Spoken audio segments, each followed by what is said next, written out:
Welcome to Chandana Pavan guys and ఈ రోజైతే నేనైతే చాలా ఎక్సైటెడ్ గా ఉన్నాను. సో ఈ రోజు నుంచి ఒక complete full pledged UX designing course అయితే నేను మన ఛానల్లో స్టార్ట్ చేస్తున్నాను. సో అంటే ఎలా అంటే ఫ్రమ్ బిగినింగ్ మీకు ఒక యూఎక్స్ డిజైనర్‌గా మీ కెరీర్‌ని గనక స్టార్ట్ చేయాలనుకుంటే, అసలు ఎక్కడి నుంచి మొదలుపెట్టాలి? ఏం చేయాలి? ఏ రిసోర్సెస్ అయితే మనకు తెలిసుండాలి? అసలు ఏ విధంగా మనం ముందుకెళ్తే ఒక మంచి కెరియర్‌లో అయితే మనం ముందుకెళ్తామో, ఆర్ ఫస్ట్ ఆపర్చునిటీ ఎలా తెచ్చుకోవాలి? ఆర్ లేకపోతే మనకు కావాల్సిన స్కిల్స్ ఏంటి? ఓన్లీ యూఎక్స్ డిజైనింగ్ నేర్చుకుంటే సరిపోతుందా? యూఐ డిజైనింగ్ నేర్చుకుంటే సరిపోతుందా? ఆర్ లేకపోతే మోషన్ డిజైన్ నేర్చుకుందామా? గ్రాఫిక్ డిజైన్ నేర్చుకుందామా? ఇలాంటి చాలా టాపిక్స్ వేరియస్ టాపిక్స్‌ని అయితే కవర్ చేసి నేనైతే ఒక కోర్స్‌ని అయితే క్యూరేట్ చేద్దామని అయితే డిసైడ్ అయ్యాననమాట. సో ఎందుకు ఆల్ ఆఫ్ సడన్ ఈ విధంగా చేయాల్సొచ్చిందంటే, so let me tell you my personal story అంటే నా స్టోరీ అనమాట. సో నేను 2017లో నా కెరీర్ స్టార్ట్ చేసినప్పుడు, so I joined in a company. ఆ కంపెనీలో ఏమంటే ర్యాండమ్‌గా బ్యాచెస్ కింద డివైడ్ చేసి, ఒక్కొక్కరికి ఒక్కొక్క టెక్నాలజీ మీద ట్రైనింగ్ ఇచ్చి, దాన్ని బేస్ చేసుకొని వాళ్ళనైతే ప్రాజెక్ట్స్‌లోకి తీసుకుంటారనమాట. సో ఆ ప్రాసెస్‌లో ఏమంటే, నాకైతే డిజైనింగ్ మీద అయితే ట్రైనింగ్ ఇవ్వడం జరిగింది. సో నేనైతే ఆల్మోస్ట్ ఒక 4 మంత్స్ పాటు అయితే నేను ట్రైనింగ్ తీసుకున్నాను. అపార్ట్ ఫ్రమ్ డెవలప్‌మెంటు అనమాట. సో నేనైతే డెడికేటెడ్‌గా దాని మీద ట్రైనింగ్ తీసుకున్న తర్వాత, నేనైతే ఒక ప్రాజెక్ట్‌లోకి వెళ్ళడం జరిగింది. ఆ ప్రాజెక్ట్‌లో at first of my career like I worked as both front end developer and UX designer అనమాట.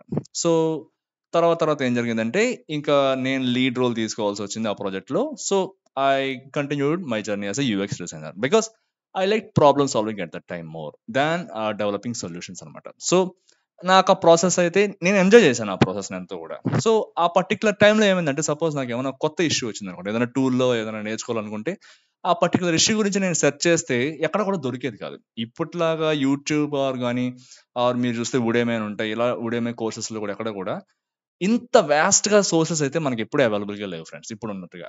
సో, అప్పట్లో అంత అవైలబిలిటీ లేకపోయేటప్పటికి ఏమంటే, నేను ఏదైనా ఒక కొత్త విషయం నేర్చుకోవాలన్నా, లేకపోతే ఒక కొత్త కాన్సెప్ట్ తెలుసుకోవాలన్నా సరే, చాలా కష్టపడాల్సొచ్చేది. ఏం చేయాలన్నా సరే. ఇప్పుడైతే మనకు చాలా సోర్సెస్ అయితే అవైలబుల్‌గా ఉన్నాయి. అండ్ అన్‌ఫార్చునేట్‌లీ చాలా మంచి కోర్సెస్ కూడా. కానీ అవేమంటే అన్‌ఫార్చునేట్‌లీ ఏమంటే చాలా ఖర్చు పెట్టాల్సొస్తుంది వాటికైతే కూడా.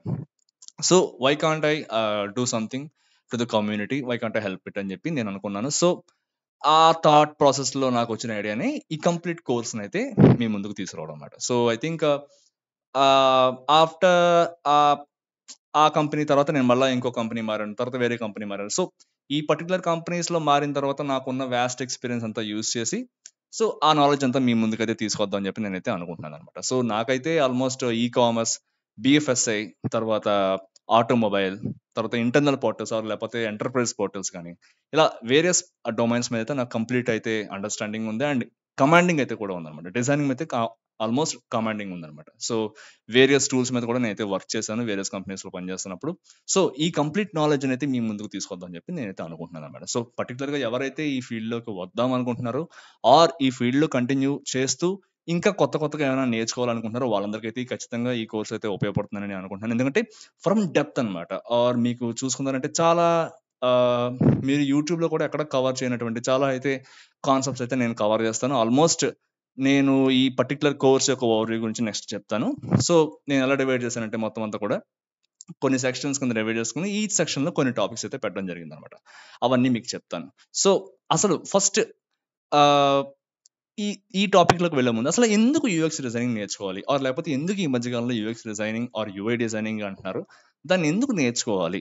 ఎందుకు అంత డిమాండ్ వచ్చిందంటే లాట్ ఆఫ్ ఎగ్జాంపుల్ ఫ్రెండ్స్. ఎందుకంటే యూఎక్స్ డిజైనింగ్ అనేది కూడా ఏదో ఈ యూజర్ ఎక్స్‌పీరియన్స్ డిజైన్ అనేది ఈ టర్మ్ అనేది ఫస్ట్ టైమ్ ఆహ్, నార్మన్ అని చెప్పి ఒకాయన 1991లో అయితే కాయిన్ చేశారు దాన్ని. సో, అంతకు ముందు నుంచే దాన్ని డిఫైన్ చేశారు. ఒక డెఫినిషన్ ఇచ్చారన్నమాట యూజర్ ఎక్స్‌పీరియన్స్ అని చెప్పి. బట్ అంతకు ముందు నుంచి ఎప్పటినుంచో కూడా మనం అయితే యూజర్ ఎక్స్‌పీరియన్స్ అయితే ఫాలో అవుతున్నాం. మీరు చూసే ఉంటారు. ఒక 60 ఆర్ 50 ఇయర్స్ బ్యాక్ ఏమంటే టెలిఫోన్స్ అన్ని ఎలా ఉండేవి మనకి. ఇలా ఒక డయల్ ఉంటుంది. ఆ డయల్‌ని ఇలా మనం రొటేట్ చేస్తూ మనమైతే ఎవరికైనా ఫోన్ చేయాలనుకుంటే వాళ్ళకి ఫోన్ చేసి రిసీవర్ అంతా పట్టుకొని ఇలా మాట్లాడేవాళ్ళం. తర్వాత ఏమైంది మనకు ఆల్మోస్ట్ ఇలాంటి పోర్టబుల్ ఫోన్స్ అయితే వచ్చాయి. సారీ ఇది మా పాప ఫోన్. బట్ నేను ఎగ్జాంపుల్‌కి అయితే చూపిస్తున్నాను అనమాట. ఇలాంటి పోర్టబుల్ ఫోన్స్ అయితే వచ్చాయి మనకి. సో, అందులో ఏమంటే మనం జస్ట్ ఫీచర్ ఫోన్స్ అంటాం మనం. నంబర్ అయితే టైప్ చేసుకొని తర్వాత మనము ఆహ్, సారీ ల్యాండ్‌లైన్ ఫోన్స్ అయితే వచ్చాయి. ల్యాండ్‌లైన్ ఫోన్స్ తర్వాత ఇలాంటి ఫీచర్ ఫోన్స్ వచ్చాయి. ఇప్పుడు మనకైతే మొత్తం అంతా కూడా మారిపోయిందనమాట. అంతా ఓన్లీ డిజిటల్ ఇంటర్‌ఫేసెస్ మీద ఓన్లీ టచ్ బేస్డ్ మీద అయితే మనం మొబైల్స్ అయితే వాడుతున్నాం. ఎందుకు ఈ విధంగా ఇవాల్వ్ అవ్వాలంటే బేస్డ్ ఆన్ యూజర్స్ ఫీడ్‌బ్యాక్ అన్నమాట ఎప్పుడు గూడా. ఎప్పుడు కూడా యూజర్ ఫీడ్‌బ్యాక్ అనేది తీసుకొని వాళ్ళ యొక్క ఎక్స్పీరియన్స్ని ఇంప్రూవ్ చేయడానికి అయితే కంపెనీస్ అప్పుడు ట్రై చేస్తూ ఉంటాయి. సో ఈ ప్రాసెస్ని మనం యూజర్ ఎక్స్పీరియన్స్ డిజైనింగ్ అంటాం అనమాట. సో వాళ్ళ ఒక ఫీడ్బ్యాక్ తీసుకుని, వాళ్ళ పెయిన్ పాయింట్స్ తీసుకుని, వాళ్ళకి ఏం కావాలో వాళ్ళ నీడ్స్ అవన్నీ కూడా మనం గ్యాదర్ చేసి కంబైన్డ్గా అందరినీ సాటిస్ఫై చేసేలాగా ఒక బిజినెస్ గోల్స్ని, తర్వాత యూజర్ నీడ్స్ని ఒక పాయింట్ దగ్గర, ఒక బ్యాలెన్స్డ్ పాయింట్ దగ్గర తీసుకొచ్చి అయితే మనం అయితే సొల్యూషన్స్ని డిఫైన్ చేస్తాం అనమాట. ఆ సొల్యూషన్స్ని ఇంప్లిమెంట్ చేస్తాం. సో మనం ఎవ్రీడే లైఫ్లో మన చుట్టుపక్కల చాలా వస్తువుల్లో కూడా మనం అయితే యూజర్ ఎక్స్పీరియన్స్ అయితే గమనించవచ్చు. అట్లీస్ట్ ఫ్రమ్ మీరు కనుక ఇంకా బేసిక్ లెవెల్లో చూసుకున్నారంటే, మీరు టీ కానీ లేకపోతే మిల్క్ తాగే గ్లాస్లో కూడా మీరు అయితే యూజర్ ఎక్స్పీరియన్స్ అయితే గమనించవచ్చు. ఎందుకంటే మనకైతే కొన్ని గ్లాసెస్ తెలుసు ఎలా ఉంటాయంటే, మామూలుగా ఎలా ఉంటాయి. ఫర్ ఎగ్జాంపుల్ లైక్ దిస్ అనమాట. ఇలా పట్టుకునే గ్లాసెస్ ఉంటాయి కదా. అట్ ద సేమ్ టైం మీరు చూసారంటే కొన్ని గ్లాసెస్కి మళ్ళీ హ్యాండిల్ కూడా ఉంటుంది పట్టుకోవడానికి. That is also making user experience better అనమాట. సో ఇలా పట్టుకునే కన్నా ఇలా పట్టుకుంటే మనకి ఏమంటే కొద్దిగా వేడిగా ఏమైనా అందులో ఉన్నప్పుడు మనకు అది కాలకుండా, చేతులు కాలకుండా ఉంటాయి అనమాట. So that is also making user experience better అనమాట. సో మనం డైలీ లైఫ్లోనే చాలా అయితే మనం ఇట్లాంటి ఎగ్జాంపుల్స్ అయితే చాలా చూసుకోవచ్చు. అసలు ఇంకా సరే ఓకే, ఇదంతా బాగానే ఉంది. డిజిటల్ లైఫ్లో అసలు ఎందుకు ఈ ప్రొడక్ట్స్ అయితే మనకు చాలా వచ్చాయి కదా. వెబ్సైట్స్ అని కానీ, లేకపోతే టాబ్లెట్స్ అని కానీ, మొబైల్స్ అని కానీ, ఇలా ప్రొడక్ట్స్ అయితే చాలా వచ్చాయి కదా. వీటిల్లో కనుక మనం డిజైన్ చేస్తే ఏంటి మనకి యూజ్ అయ్యేది అని చెప్పి మనం చూసుకున్నట్టు కొన్ని ఎగ్జాంపుల్స్ అయితే మనం చూసుకుందాం. అవి ఎలా ఉపయోగపడతాయి, అసలు ఆ యూఎక్స్ డిజైన్ ప్రిన్సిపల్స్ కానీ, లేకపోతే యూఐ డిజైన్ ప్రిన్సిపల్స్ కానీ మనం యూజ్ చేయడం వల్ల ఏ విధంగా ఉపయోగపడతాయి అనేది మనం కనుక చూసుకున్నామంటే, ఒక సపోజ్ మనం డైలీ వాడుకునే ఒక అప్లికేషన్ చూసుకుందాం. సపోజ్ ఒక నెట్ఫ్లిక్స్ చూసుకుందాం. మీరు కంపేర్ చేసి చూస్తే నెట్ఫ్లిక్స్ కానీ, లేకపోతే వేరియస్ అదర్ ఓటీటీ ప్లాట్ఫామ్స్ కనుక చూసుకున్నారంటే, పర్సనలైజేషన్ అనేది చాలా ఎక్కువ ఉంటుంది నెట్ఫ్లిక్స్లో. మీరు గమనించి ఉంటారు ఇప్పుడు కూడా. ఎందుకంటే చాలా యూజర్ ప్రొఫైల్స్ అయితే మనం క్రియేట్ చేసుకుని, మిగతా వాటి కూడా క్రియేట్ చేసుకోవచ్చు, కానీ పర్సనలైజేషన్ ఆప్షన్స్ అనేవి నెట్ఫ్లిక్స్లో అయితే చాలా ఎక్కువ ఉంటాయి మనం గమనించామంటే. సో ఆ పర్సనలైజేషన్ అనేది పెట్టాలి అనేది వాళ్ళకి ఎలా తెలుస్తుంది? వాళ్ళు చాలా యూజర్ రీసెర్చ్ అయితే చేసి దాన్ని బేస్ చేసుకుని అయితే వాళ్ళు ఇటువంటివన్నీ తీసుకొస్తుంటారు అనమాట. అలానే చాలా ప్రొడక్ట్స్ మీరు చూసుకున్నారంటే, కంపేర్ టు మనం ఇప్పుడు యూపీఐ పేమెంట్స్ అప్లికేషన్స్ ఉన్నాయి. So most of the people ఎందుకని గూగుల్ పేనే వాడతారు? మనకి ఫోన్ పే ఉంది, పేటిఎం ఉంది. Most of the people Google pay ఎందుకు వాడతారు అంటే, that user interface is very simple and very elegant to use అనమాట. సో అంత అపీలింగ్ గా ఉంటుంది, చాలా ఈజీగా ఉంటుంది. సో యూజర్ యొక్క ఫస్ట్ ప్రైమరీ యాక్షన్ ఏంటి? ఎవడన్నా సరే ఇప్పుడు ఎవరన్నా ఒక ఒక పేమెంట్ అప్లికేషన్ ఓపెన్ చేశారంటే, వాళ్ళు ఫస్ట్ అప్లికేషన్ ఏంటంటే ఆ ఆ పర్టికులర్ పేమెంట్ అప్లికేషన్ యూస్ చేసి వేరే వాళ్ళకి డబ్బులు పంపించడం, లేకపోతే రిసీవ్ చేసుకోవడం అనమాట. సో ఈ పర్టికులర్ ఫీచర్ మీద గూగుల్ పే అనే వాళ్ళు చాలా ఫోకస్ చేశారు కాబట్టి it is very easy to use అనమాట. సో ఈ విధంగా యూఎక్స్ అనేది చాలా విషయాల్లో ఒక ప్రోడక్ట్ అయితే ఇంపాక్ట్ చేస్తుంది అనమాట. So apart from this, like let me tell you how I divided this particular course into various sections అనమాట. సో మన దాంట్లో సెక్షన్స్ ఎలా ఉంటాయంటే, నేను డివైడ్ చేసింది అయితే ఆల్మోస్ట్ ఒక 10 సెక్షన్స్ అయితే వచ్చాయి. ఈ section contains almost 20 to 40 topics అనమాట. సో అరౌండ్ ప్రతి టాపిక్ మీద నేనైతే 1 or 2 వీడియోస్ అయితే చేయడానికి ట్రై చేస్తాను. సో సెక్షన్స్ ఓవర్ అయితే మీకు ఇప్పుడు ఇస్తాను, ఏ సెక్షన్ లో మనం ఏం నేర్చుకుంటాం అనేది. సో ఫస్ట్ వచ్చేసి ఇంట్రడక్షన్ టాపిక్స్ అనమాట. ఈ ఇంట్రడక్షన్ టాపిక్స్ లో యూఎక్స్ డిజైన్ అంటే ఏంటి, యూఐ డిజైన్ అంటే ఏంటి, విజువల్ డిజైనింగ్ అంటే ఏంటి, మోషన్ డిజైనింగ్ అంటే ఏంటి, అసలు ఎందుకని వీటిని మనం యూజ్ చేయాలి, కంపెనీస్ ఎందుకు లాస్ట్ ఫ్యూ ఇయర్స్ గా వీటి మీద అయితే ఫోకస్ చేయడం స్టార్ట్ చేశాను అనేది తెలుసుకుందాం. అట్ ద సేమ్ టైం ఒక పోర్ట్ఫోలియో బిల్డప్ చేయడం ఎట్లాగా, ఈ పోర్ట్ఫోలియోస్ ని బిల్డప్ చేసుకునే వెబ్సైట్స్ ఏమేమి ఉన్నాయి మనకి, వాటిని ఎలా హోస్ట్ చేసుకోవాలి, మనం వేరే ఫ్రీలాన్సింగ్ అని లేకపోతే ఏదన్నా ఒక జాబ్ అప్లై చేయాలంటే మనం ఏం చేయాలి, ఇవన్నీ కూడా ఈ సెక్షన్ లో ఉంటాయి అనమాట. At the same time design ethics and responsibilities అంటే ఏంటి, అంటే ఎథికల్ గా డిజైన్ చేయడం అనమాట. ఎథికల్ గా డిజైన్ చేయడం ఏంటంటే, మన యాజ్ ఎ డిజైనర్ మన రెస్పాన్సిబిలిటీస్ ఎలా ఉంటాయి, మనం ఏ విధమైనటువంటి కాన్ఫిడెన్షియాలిటీ అయితే మెయింటైన్ చేయాలి ఒక ప్రాజెక్ట్ లో డిజైనర్ గా పనిచేస్తున్నప్పుడు, ఇలాంటివన్నీ అనమాట. అట్ ద సేమ్ టైం మనం ఒక కమ్యూనిటీని అయితే బిల్డప్ చేద్దాం ఫ్రెండ్స్. ఏమంటే యూఎక్స్ అండ్ యూఐ డిజైనింగ్ నేర్చుకునే వాళ్ళందరూ కూడా ఒక కమ్యూనిటీగా ఏర్పడి మన యొక్క థాట్స్ అండ్ క్వశ్చన్స్ అయితే మనం షేర్ చేసుకుందాం, ఒకరికొకరు హెల్ప్ చేసుకుని మనం అయితే ముందుకెళ్దాం అనమాట. సో సెకండ్ సెక్షన్ వచ్చేసి యూఎక్స్ ఫండమెంటల్స్ అనమాట. సో యూఎక్స్ ఫండమెంటల్స్ మీ అందరికీ తెలిసిందే.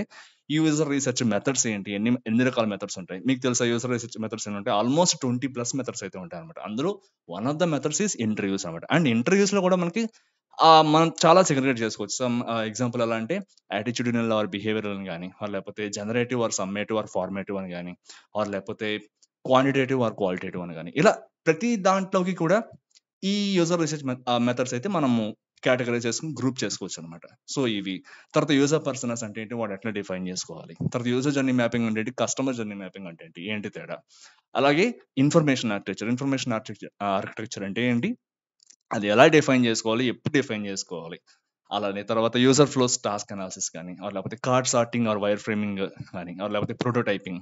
తర్వాత డిజైన్ సిస్టమ్ని డెవలప్ చేసుకోవడం. డిజైన్ సిస్టమ్ అంటే ఏమంటే మనం ఒక రీయూజబుల్ కాంపోనెంట్స్ అన్ని కూడా ఒక సిస్టంలో పెట్టుకుంటాం అనమాట.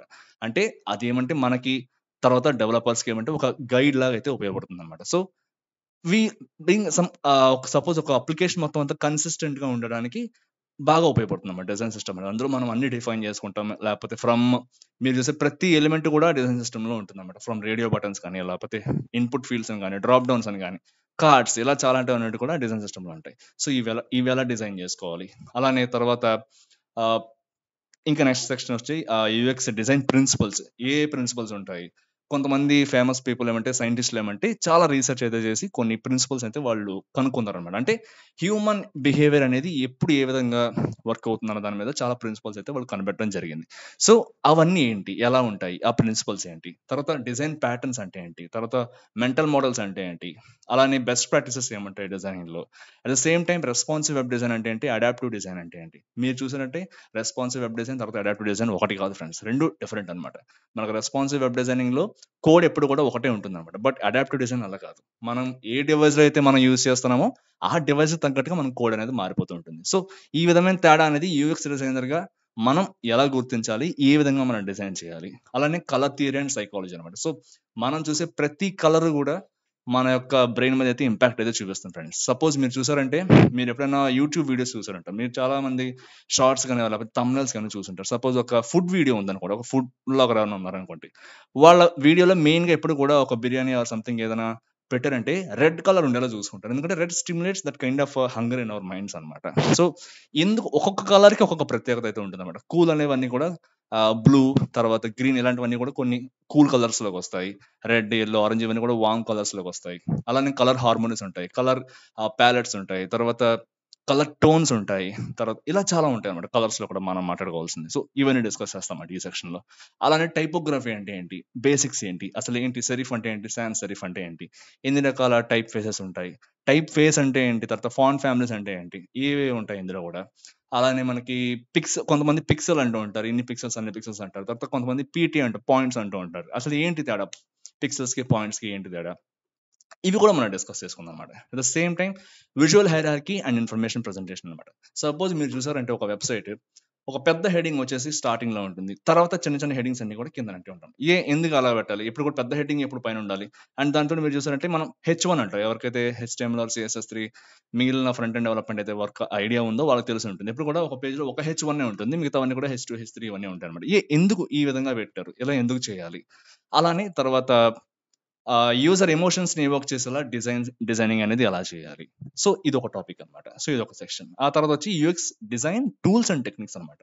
ఏ టూల్స్ అయితే మనం యూజ్ చేస్తాము, టెక్నిక్స్ ఎలాంటి యూజ్ చేస్తాం. మనకి చాలా టూల్స్ ఉన్నాయి డిజైనింగ్ చేయడానికి. ఫిగ్మా కానీ, ఇన్విజన్ కానీ, అడోబ్ XD కానీ, లేకపోతే ఫోటోషాప్ కానీ, ఇలస్ట్రేటర్ కానీ.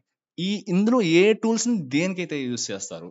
సపోజ్ మీరు గ్రాఫిక్ డిజైనింగ్ యూజ్ చేస్తున్నారంటే ఈ పర్టికులర్ సెట్ ఆఫ్ టూల్స్ అని కానీ, లేకపోతే మోషన్ డిజైనింగ్ డిజైన్ చేస్తానంటే ఈ పర్టికులర్ టూల్స్ అని కానీ, లేకపోతే ఓన్లీ యూజర్ ఎక్స్పీరియన్స్ డిజైన్ చేస్తున్నాం, మేము జస్ట్ యూజర్ ఇంటర్వ్యూస్ చేసి ఆ డేటా అంతా తీసుకొచ్చి దాన్ని సింథసైజ్ చేసి ఒక యాక్షనబుల్ ఫీచర్స్ కింద కన్వర్ట్ చేసి వాటి మీద మేము వర్కౌట్ చేస్తామంటే వాటికి వేరే టూల్స్ ఉంటాయి. మనకి దానికి ఏమి ఫిగ్మా అదంతా ఏం అవసరం ఉండదు మనకి. సో ఆ టూల్స్ ఏంటి. తర్వాత స్కెచ్, ఇలా సెపరేట్ టూల్స్ ఉంటాయి కదా. మనం స్కెచ్ చూద్దాం, ఇన్విజన్ చూద్దాం, అడోబ్ XD చూద్దాము. ఓన్లీ ఫిగ్మానే కాదు ఫ్రెండ్స్, మనం ఈ మిగిలిన టూల్స్ కూడా మనం అయితే నేర్చుకుందాం అనమాట ఈ సెక్షన్ లో. అలానే తర్వాత ఈ పర్టికులర్ టూల్స్ యూస్ చేసేటప్పుడు కూడా మనకి ఎలా అయితే మనకి డెవలప్మెంట్ కోడ్ అయితే మెయింటైన్ చేసుకోవడానికి వర్షన్స్ అనేవి ఉంటాయి, వీటిలో కూడా వర్షన్స్ అనేవి ఉంటాయి అనమాట. సో మనం ఏమైనా సపోజ్ ఒక వర్షన్ లో మనకు ఒక చేంజ్ ఉంది, మనం నెక్స్ట్ ఇంకొక వర్షన్కి వెళ్ళాము, బట్ ప్రాజెక్ట్ నుంచి మనకు వచ్చిన రిక్వైర్మెంట్ ఏమంటే ప్రీవియస్ వర్షన్ లోనే చేంజ్ బాగుంది, ఆ చేంజ్ తీసుకురండి అంటే ఆ పర్టికులర్ వర్షన్ కి వెళ్ళి ఆ చేంజ్ అయితే అలాగా రిట్రీవ్ చేసుకోవాలి. ఇలాంటివన్నీ కూడా చూద్దాం అన్నమాట ఈ సెక్షన్ లో వచ్చి. సో నెక్స్ట్ సెక్షన్ వచ్చేసి ప్రాజెక్ట్ బేస్డ్ లెర్నింగ్ అనమాట. ఇది చాలా ఇంపార్టెంట్ ఫ్రెండ్స్. ఎందుకంటే మనం ఇంత థియరీ నేర్చుకున్న తర్వాత యూఎక్స్ అండ్ యూఐ డిజైనింగ్ గురించి ఇన్ని ప్యాటర్న్స్ కానీ, ఇన్ని మెంటల్ మోడల్స్ కానీ, ఇలా డిజైన్ చేయాలని చెప్పి మొత్తం నేర్చుకున్న తర్వాత దాని ప్రాక్టీస్ అయిపోతే ఎందుకు పనికిరాదు, అది వేస్ట్ అనమాట. సో మనం ఏం చేద్దామంటే ప్రాజెక్ట్ బేస్డ్ లెర్నింగ్ చేద్దాం అనమాట. సో మనం ఒక ప్రాజెక్ట్ స్టార్ట్ చేద్దాము. ప్రాజెక్ట్ స్టార్ట్ చేసి ఏ విధంగా సపోజ్ ఒక కామర్స్ వెబ్సైట్ తీసుకుందాం అనుకోండి. కామర్స్ వెబ్సైట్ లో ఏ కాంపోనెంట్స్ ఉండాలి, మనం మెయిన్ గా చూసే కాంపోనెంట్స్ ఏంటి. సో ఒక సెర్చ్ ఫంక్షనాలిటీ ఉంటుంది, కింద కార్డ్స్ అన్ని కేటగరైజ్ చేసి ఉంటాయి, కేటగిరీ వైజ్‌గా చాలా ప్రొడక్ట్స్ అన్ని డిస్‌ప్లే అవుతూ ఉంటాయి. తర్వాత కొద్దిగా ఫేమస్ అవుతున్నవి, కొద్దిగా ట్రెండ్ అవుతున్నవన్నీ కూడా ఫస్ట్‌లో చూపెడుతూ ఉంటారు. ఈ విధంగా ఒక అప్లికేషన్ లాంటిదైతే మనమైతే బిల్డప్ చేద్దాం ఫ్రమ్ స్క్రాచ్ నుంచి. అది మనం నేర్చుకున్న థియరీనంతా ఇంప్లిమెంట్ చేస్తాం అనమాట. తర్వాత ఈ పర్టిక్యులర్ ప్రాజెక్ట్ మనం చేసేటప్పుడు ఏమంటే మనంతట మనమే యూఎక్స్ రీసెర్చ్ కూడా దీని మీద అయితే చేద్దాం. సో, ఒక రియల్ టైమ్ రీసెర్చ్ ప్రాజెక్ట్‌లో అయితే మనమైతే దీన్ని చేద్దామనమాట. అంటే ఎలా వేరియస్ రీసెర్చ్ మెథడ్స్ యూజ్ చేసి సపోజ్ లైక్ సర్వేస్ యూజ్ చేద్దాము. ఆర్ లేకపోతే కాంటెక్స్చువల్ ఎంక్వైరీస్ యూజ్ చేద్దాము. ఆర్ లేకపోతే ఫోకస్ స్టడీస్ చేద్దాము. ఫోకస్ స్టడీస్ అంటే ఏంటంటే ఒక similar mentality or similar ideas ఉన్నటువంటి కొంతమంది గ్రూప్ ఆఫ్ పీపుల్‌ని తీసుకొచ్చి వాళ్ళని కూర్చోబెట్టి వాళ్ళతోటి ఒక డిజైనర్ లీడ్ చేస్తూ ఉంటారనమాట. అంటే సంథింగ్ లైక్ గ్రూప్ డిస్కషన్ అనమాట. బట్ హియర్ డిఫరెన్స్ ఏంటంటే వీళ్ళందరూ కూడా ఒక similar type of mindset ఉన్నవాళ్ళనమాట. సపోజ్ మీరు ఒక గ్రూప్ ఆఫ్ మేనేజర్స్ అందరిని తీసుకొచ్చి వాళ్ళని కూర్చోబెట్టి మీ యొక్క పెయిన్ పాయింట్స్ ఏంటి? మీకు ఏం కావాలి? ఈ అప్లికేషన్‌లో మీరు ఏం కావాలనుకుంటున్నారని చెప్పి ఒకటే టైప్ ఆఫ్ లెవెల్‌లో ఉన్న పీపుల్‌ని తీసుకొచ్చి మనం ఇంటర్వ్యూస్ అన్ని చేస్తామన్నమాట. వీటిని ఫోకస్ స్టడీస్ అంటాం. మేనేజర్స్ అని కాదు, ఇలా సిమిలర్ ఇంట్రెస్ట్ ఉన్న పీపుల్ అనమాట. సో, ఈ విధమైన మెథడాలజీస్ అన్ని యూజ్ చేసి మనం రీసెర్చ్ చేసి వాళ్ళ దగ్గర నుంచి ఇన్సైట్స్ అయితే తీసుకుందాము. దాన్ని సింథసైజ్ చేద్దాము. సింథసైజ్ చేసి మన ప్రాజెక్ట్‌కి కావాల్సినట్టుగా మనమైతే ఫీచర్స్‌ని అయితే దాని నుంచి మనమైతే డెవలప్ చేసుకుందాం అన్నమాట. డెవలప్ చేసుకొని ఆ ఫీచర్స్‌ని ఇంప్లిమెంట్ చేసి మన యొక్క ప్రాజెక్ట్‌ని అయితే ముందుకు తీసుకెళ్దాం. అలానే ఈ పర్టిక్యులర్ ప్రాజెక్ట్‌ని ప్రోటోటైపింగ్ ఎలా చేస్తాం? సో, అందరూ అనుకుంటూ ఉంటారు. ప్రోటోటైపింగ్ అనేది పెద్ద టాస్క్ ఏమో, అది ఎందుకొచ్చింది మనకి? మనం జస్ట్ స్క్రీన్స్ ఒకటి డిజైన్ చేస్తే సరిపోతుంది కదా! ప్రోటోటైపింగ్ అంతా ఎవడు చేస్తాడు అనుకుంటాం. బట్ అది తప్పు ఫ్రెండ్స్. ఎందుకంటే ప్రోటోటైపింగ్ చేయడం వల్ల మనకైతే చాలా యూజెస్ ఉన్నాయి. అందులో కొన్ని ఏంటంటే ప్రోటోటైపింగ్ అనేది స్టార్టింగ్‌లోనే చాలా ఎర్రర్స్ అనేది ప్రివెంట్ చేస్తుందన్నమాట. సపోజ్ మీరు ప్రోటోటైపింగ్ అనేది ఇనిషియల్ స్టేజ్ నుంచే కనుక మీరు అంటే వైర్ ఫ్రేమింగ్ స్టేజ్ నుంచే కనుక మీరు కనుక ఇంప్లిమెంట్ చేసుకుంటూ వెళ్లారంటే ఫ్లో అనేది మనకు డెడికేటెడ్‌గా తెలిసిపోతుందన్నమాట. సో, చాలా మంది డిజైనర్స్ ఏం చేస్తారంటే ఫస్ట్ స్క్రీన్స్ ఏసి వాళ్ళకి చూపించడమే కదా! పేపర్ స్కెచెస్ వేద్దాము ఆర్ లేకపోతే ఈవెన్ పేపర్ స్కెచెస్ కూడా మంచిదే అనమాట. ఎందుకంటే అసలు ఏమీ తెలియకుండా వెళ్ళాలి అంటే పేపర్ స్కెచెస్ నయం అన్నిటికన్నా కూడా.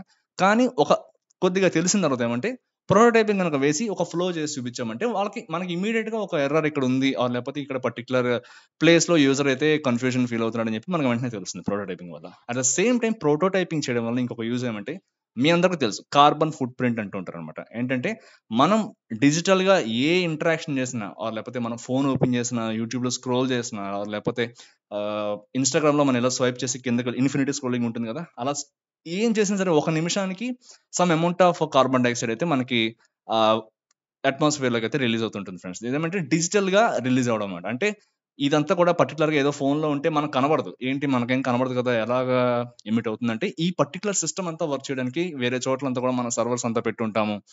అండ్ ఈ పర్టిక్యులర్ నెట్ మనం రిసీవ్ చేసుకోవడానికి చాలా టవర్స్ అన్నీ ఉంటాయి. సో, వీటన్నిటిని కాలిక్యులేట్ చేసుకొని కొంత కార్బన్ ఫుట్ ప్రింట్ అయితే వాళ్ళు కాలిక్యులేట్ చేస్తారన్నమాట. సో, ఈ కార్బన్ ఫుట్ ప్రింట్ అనేది మనం డిజైనింగ్‌లో కూడా మనకి అప్లికబుల్ అవుతుంది ఫ్రెండ్స్. ఎందుకంటే మనం ప్రోటోటైపింగ్ ఆర్ లేకపోతే డిజైనింగ్ చేసేటప్పుడు వేరియస్ కాంపోనెంట్స్‌ని, వేరియస్ పేజెస్‌ని తీసుకొచ్చి ఆ పర్టిక్యులర్ క్యాన్వాస్‌లో పెడతాం. సపోజ్ మీరు హై డెఫినిషన్ ఉన్న ఇమేజెస్‌ని తీసుకొచ్చి గనుక పెట్టారనుకోండి. ఆ పర్టిక్యులర్ హై డెఫినిషన్ ఇమేజ్‌ని తీసుకొచ్చి పెట్టినప్పుడు కూడా మీకైతే కార్బన్ ఫుట్ ప్రింట్ అనేది ఇంపాక్ట్ చూపెడుతుందన్నమాట. సో, ఈ విధంగా సపోజ్ మీరనేది ప్రోటోటైపింగ్ అనేది చేయకుండా ఓన్లీ జస్ట్ స్క్రీన్స్ అన్ని వేసుకుంటూ పెట్టుకుంటూ వెళ్ళిపోతున్నారనుకోండి. ఎన్ని స్క్రీన్స్ పెడితే అంత మనకి కార్బన్ ఫుట్ ప్రింట్ అనేది ఎక్కువవుతుందన్నమాట. అలా కాకుండా మీరు జస్ట్ ఒక సింగిల్ ప్రోటోటైప్ వేసి చూపించారంటే మీకు ఇనిషియల్‌గానే దాంట్లో ఫ్లోస్‌లో ఉన్న ఎర్రర్స్ అన్ని తెలుస్తాయి కాబట్టి ఇన్ని స్క్రీన్స్ వేయాల్సిన అవసరం అయితే ఉండదన్నమాట. So, it's kind of ethical designing అన్నమాట. సో, మనంతట మనం ఆలోచించి ఓకే. మనం ఎన్విరాన్మెంట్‌ని పాడు చేయకూడదు అని చెప్పి అన్నట్టుగా తీసుకొచ్చిన గ్రీన్ యూఎక్స్ అంటారన్నమాట దీన్ని. సో, దీన్నైతే గ్రీన్ యూఎక్స్ అంటాం. సో, ఎలా గ్రీన్ యూఎక్స్‌గా మనం ఎలా డిజైన్ చేయాలి ఒక ప్రొడక్ట్‌ని. సో, ఇది కూడా తెలుసుకుందాం. అపార్ట్ ఫ్రమ్ దట్ ఏమంటే అడ్వాన్స్డ్ యూఎక్స్ యూఐ టాపిక్స్ అనమాట. అంటే మోషన్ డిజైనింగ్, మైక్రో ఇంటరాక్షన్స్ అనమాట. So, most of the designers ఏమంటే వేరే ప్రాజెక్ట్స్‌లో పనిచేసేటప్పుడు వాళ్ళకేమంటే టైమ్ కాన్స్టెంట్ అనేది చాలా ఉంటుందన్నమాట. సో, వాళ్ళేం చేస్తారంటే ఫస్ట్ ఇనిషియల్ స్టేజ్ నుంచి కూడా వీటి మీద అయితే కొద్దిగా లీనియంట్‌గా ఉంటారు. చేద్దామా వద్దా అన్నట్టు ఉంటారన్నమాట. బట్ మోషన్ డిజైనింగ్ అనేది చాలా ఇంపార్టెంట్ అనమాట. మోషన్ డిజైనింగ్ ఆర్ లేకపోతే మైక్రో ఇంటరాక్షన్స్ మీద మనం ఎంత ఫోకస్ చేస్తే మన ప్రొడక్ట్ అనేది అంత సక్సెస్ అవుతుంది. దీనికి ఎగ్జాంపుల్ ఏమంటే స్విగ్గీ. మీరు చూసే ఉంటారు. స్విగ్గీలో అసలు ఎన్ని మైక్రో ఇంటరాక్షన్స్ అవుతుంటాయి. మీకు వర్షం పడుతుంటే వర్షం సింబల్ కనబడుతూ ఉంటుంది. ఆర్ లేకపోతే ఈ మధ్యన రీసెంట్‌గా ఒక వీడియో మీరు చూసే ఉంటారు. అదేంటంటే ఒక స్విగ్గీ డెలివరీ అతను ఏం చేస్తాడంటే హార్స్ మీద అయితే తను డెలివరీ ఇవ్వడానికి వెళ్తుంటాడు. స్విగ్గీ వాళ్ళు వదిలేయొచ్చు దాన్ని. ఏం పట్టించుకోకుండా వదిలేయొచ్చు. బట్ వాళ్ళు ఏం చేశారు వన్ డేకి అతనికి ట్రిబ్యూట్‌గా పర్టిక్యులర్ డెలివరీ అతన్ని మనం చూస్తాం కదా! మ్యాప్‌లో చూస్తాం కదా! ఆ పర్టిక్యులర్ ఐకాన్ ఏమంటే ఆ హార్స్ మీద డెలివరీ చేస్తున్నట్టు పెట్టారన్నమాట. అది అది ఒక కైండ్ ఆఫ్ మైక్రో ఇంటరాక్షన్ అనమాట. అది ఎవరు నోటీస్ చేయొచ్చు, చేయకపోవచ్చు. బట్ అది చూడగానే అరే భలే చేశారురా వీళ్ళు అనిపిస్తుంది కదా. సో ఈ కైండ్ ఆఫ్ ఈ మైక్రో డీటెయిల్స్ అన్ని కూడా పెట్టామంటే యూజర్ ఎక్స్పీరియన్స్ అనేది చాలా బాగుంటుంది అనమాట. ఇది కంప్లీట్లీ నెసెసరీ కాదు, బట్ ఏమంటే చాలా బాగుంటుంది అనమాట. సో దీని మీద కూడా మనం అయితే మంచిగా డిస్కస్ చేసుకుందాం, తెలుసుకుందాం. వీటి మీద కూడా మనం హ్యాండ్స్ ఆన్ ఎక్స్పీరియన్స్ అయితే తెచ్చుకుందాం అండి దీని మీద కూడా. At the same time data visualisation అనమాట. డేటా విజువలైజేషన్ అనేది ఎంత ఇంపార్టెంటో మనకి ఇప్పుడు తెలుసు. ఎందుకంటే ప్రతిదీ మనం చేసే ప్రతి పని ఆర్ లేకపోతే ప్రతి డిజైన్ మనం తీసుకునే ప్రతి డిజైన్ డెసిషన్ కూడా ఎప్పుడు కూడా డేటా డ్రివెన్ అయి ఉండాలన్నమాట. ఎప్పుడు కూడా మనంతట ఓన్గా నాకు ఈ కలర్ నచ్చింది నేను ఇది పెట్టేస్తా, లేకపోతే ఈ ఫీచర్ బాగుంది, ఈ ఫీచర్ ఇక్కడ పెట్టేస్తామని చెప్పి ఎప్పుడు ఉండకూడదు అలాగా. మనం తీసుకునే ప్రతి డెసిషన్ కూడా ఎప్పుడు కూడా డేటా బ్యాకప్ అనేది ఉండాలన్నమాట. బ్యాకప్ అంటే నా ఉద్దేశం అంటే డేటాకి బ్యాకప్ అని కాదు. మనం తీసుకునే ప్రతి డెసిషన్కి కూడా మన వెనకాలైతే దాన్ని సపోర్ట్ చేస్తూ ఉండాలన్నమాట డేటా. ఈ particular decision or design decision ఎందుకు తీసుకున్నానంటే ఇంతమంది యూజర్స్ ఇది కావాలనుకుంటున్నారు, ఇంతమంది యూజర్స్ ఇది నచ్చలేదు అంటున్నారు, అందుకే నేను తీసేశాను. అలా మనకి ఒక డేటా డ్రివెన్ అప్రోచ్ అయితే ఉండాలన్నమాట. సో మనం ఫాలో అయ్యే ప్రతి డిజైన్ కూడా చేసే ప్రతి డిజైన్ చేంజ్ కూడా ఈ డేటా తోటి ముడిపడి ఉంటుంది అనమాట. సో ఈ డేటా డ్రివెన్ అప్రోచ్ అయితే నేర్చుకుందాం. అట్ ద సేమ్ టైం మనం ఏమంటే వేరియస్ ఇండస్ట్రీస్ లో యూఎక్స్ అండ్ యూఐ డిజైనింగ్ ఎలా ఇంప్లిమెంట్ చేస్తారు, అలానే డిఫరెంట్ ప్లాట్ఫామ్స్ కి ఎలా డిజైన్ చేస్తారు, అంటే మొబైల్ కి ఎట్లా ఉంటుంది, ఆర్ లేకపోతే టాబ్లెట్ కి ఎలా ఉంటుంది, డెస్క్టాప్ కి ఎలా ఉంటుంది, ఇవంతా కూడా చూద్దాం అనమాట. అట్ ద సేమ్ టైం ఒక పోర్ట్ఫోలియోని ఇవన్నీ బేస్ చేసుకుని మనం చేసిన కూడా సపోజ్ మనం ఒక 4 ప్రాజెక్ట్స్ చేసాం అనుకోండి. ఈ 4 ప్రాజెక్ట్స్ ని కూడా మనం ఏ విధంగా పోర్ట్ఫోలియోలో ప్రెజెంట్ చేయాలి, ఏ విధంగా పోర్ట్ఫోలియోలో ప్రెజెంట్ చేస్తే సపోజ్ మనం ఎవరైనా రిక్రూట్ చేసుకోవడానికి వచ్చినప్పుడు వాళ్ళు చూసి ఓకే ఇలా ఉంది, ఇతను బాగా పెట్టుకున్నాడు పోర్ట్ఫోలియోలో అంతా కూడా అని చెప్పి డెసిషన్ తీసుకుంటారు అనమాట. అండ్ ఈ పోర్ట్ఫోలియో రివ్యూ అనేది చాలా ఇంపార్టెంట్ అండ్ క్రిటికల్ ఫ్రెండ్స్. ఎందుకంటే ఒక రిక్రూట్ చేసుకునే హైరింగ్ మేనేజర్ వచ్చేసి ఆ పోర్ట్ఫోలియో మీద మోర్ దెన్ 5 minutes అయితే చూడడు. సో 5 minutes లో అతను ఎంత ఇన్ఫర్మేషన్ కన్జ్యూమ్ చేసుకుంటాడు అన్న దాని మీదే మన యొక్క సక్సెస్ రేట్ అయితే డిపెండ్ అయి ఉంటుంది అనమాట. సో ఈ పోర్ట్ఫోలియోలో మనం చేసిన ప్రాజెక్ట్స్ ఎలా పెట్టుకోవాలి, ఇది కూడా అయితే మనం అయితే చూసుకుందాం ఫ్రెండ్స్. తర్వాత ఏమంటే మనం చెప్పుకున్నట్టుగా ఒక కమ్యూనిటీ అయితే బిల్డప్ చేసుకుందాం, అందులో అయితే మనం Q&A సెషన్స్ అన్ని పెట్టుకుందాం అనమాట. అట్ ద సేమ్ టైం మనం ఏమంటే ఈ ప్రాసెస్ లోనే యాక్సెసిబిలిటీ అండ్ యూజబిలిటీ మీద కూడా అయితే వీడియోస్ చేద్దాం ఫ్రెండ్స్. ఎందుకంటే యాక్సెసిబిలిటీ అండ్ యూజబిలిటీ రెండు కళ్ళు లాంటివి డిజైన్. ఎందుకంటే సపోజ్ ఒక ప్రోడక్ట్ బాగుంది, ఆ ప్రోడక్ట్ యొక్క యూజబిలిటీ చాలా బాగుంది అనమాట, చాలా స్మూత్ గా ఉంది, సీమ్లెస్ గా ఉంది, బట్ యాక్సెసిబిలిటీ బాగాలేదు. యాక్సెసిబిలిటీ అంటే ఎలా అంటే సపోజ్ చిన్న ఎగ్జాంపుల్ చెప్పాలంటే ఒక letters take an example of X కి పాపం చేతులు లేవు అనమాట, but he wants to interact with a product with a web portal. Now he comes and he wants to navigate through different sections in the website. అతను ఎలా చేస్తాడు? అతని keyboard లో అతనికి అట్లీస్ట్ కొన్ని మోటార్ ఇప్పుడైతే చాలా ఎక్విప్మెంట్ అంతా వచ్చింది కదా, సో దాని ద్వారా ఏం చేస్తున్నాడంటే ట్యాబ్ అనే బటన్ ద్వారా స్విచ్ చేసుకుంటూ వస్తాడు. అతను ఏమంటే మౌస్ పట్టుకోలేడు, మౌస్ క్లిక్ చేయలేడు. సో బట్ ఏమంటే he can tap with something అనమాట. సో అతను ఏం చేస్తాడు, ట్యాప్ బటన్ మీద అయితే ట్యాప్ చేసుకుంటూ వెళ్తాడు. సో కొంతమంది ఉంటారు, ఓల్డ్ ఏజ్ పీపుల్ ఉంటారు, వాళ్ళకి ఏమంటే హ్యాండ్ అనేది షేకింగ్ అనేది ఎక్కువ అవుతుంటుంది. సో పర్టికులర్ గా వాళ్ళు మౌస్ పట్టుకుని ఇట్లా మూవ్ చేయడం అయితే వాళ్ళ కాదనమాట, అదొక డిజబిలిటీ. సో ఇటువంటి డిజబిలిటీస్ ఉన్న వాళ్ళకి ఏ విధంగా మనం అయితే డిజైన్ చేయగలుగుతాం? సో యాక్సెసిబిలిటీ గైడ్ లైన్స్ అని చెప్పి కొన్ని ఉంటాయి. సో ఈ విధంగా సపోజ్ మన ప్రొడక్ట్ యూజబిలిటీ చాలా బాగుండి ఇటువంటి వాళ్ళకి యూజ్ చేయకుండా యూజ్ చేయలేని విధంగా ఉండింటే అది ఒక బ్యాడ్ యూజర్ ఎక్స్పీరియన్స్ అనమాట. సో ఆ ప్రొడక్ట్ ఖచ్చితంగా ఫెయిల్ అవుతుంది. At the same time accessibility చాలా బాగుండి యూజబిలిటీ బాగాలేదనుకోండి, అంటే యాక్సెసిబిలిటీ అన్ని గైడ్ లైన్స్ కూడా మనం కన్ఫార్మెన్స్ లెవెల్స్ అన్ని కూడా సాటిస్ఫై చేసి యూజబిలిటీ బాగాలేదనుకోండి, అంటే స్మూత్ ఎక్స్పీరియన్స్ లేదనుకోండి, ఆ ప్రోడక్ట్ కూడా ఖచ్చితంగా ఫెయిల్ అవుతుంది. సో ఈ రెండింటి మీద కూడా మనం బ్యాలెన్స్డ్గా అయితే ముందు తీసుకెళ్ళాలన్నమాట. సో ఇవి కూడా మనం నేర్చుకుందాం అనమాట. అట్ ద సేమ్ టైం మనం చేద్దామంటే చివరిలో బోనస్ కంటెంట్ అంటే టిప్స్ కానీ లేకపోతే డిజైన్ రిసోర్సెస్ కానీ, అంటే మనం చేసుకున్న రిసోర్సెస్ కానీ లేకపోతే మనం చేసుకున్న ఐకాన్స్ కానీ వెక్టర్స్ కానీ వెక్టర్ ఇమేజెస్ కానీ లేకపోతే టిప్స్ కానీ ఇంటర్వ్యూ టిప్స్ కానీ ఇవన్నీ కూడా మనం షేర్ చేసుకుందాం. So I think this is going to be the best UX design course in YouTube till now in Telugu. I don't know, like there might be better courses than this, but I try to be very genuine and very prompt in this particular course because నేనైతే మీకు best ఇవ్వాలని అనుకుంటాను, నన్నైతే మీరు support చేస్తారని అనుకుంటున్నాను నేనైతే. So మన ఫస్ట్ వీడియోతో అయితే సెకండ్ వీడియోతో అయితే ఫస్ట్ వీడియోది కదా, మన సెకండ్ వీడియోతో అయితే ఒక మంచి కాన్సెప్ట్ అయితే నేను మీ ముందుకు వస్తాను. సో అంతవరకు వెయిట్ చేయండి ప్లీజ్.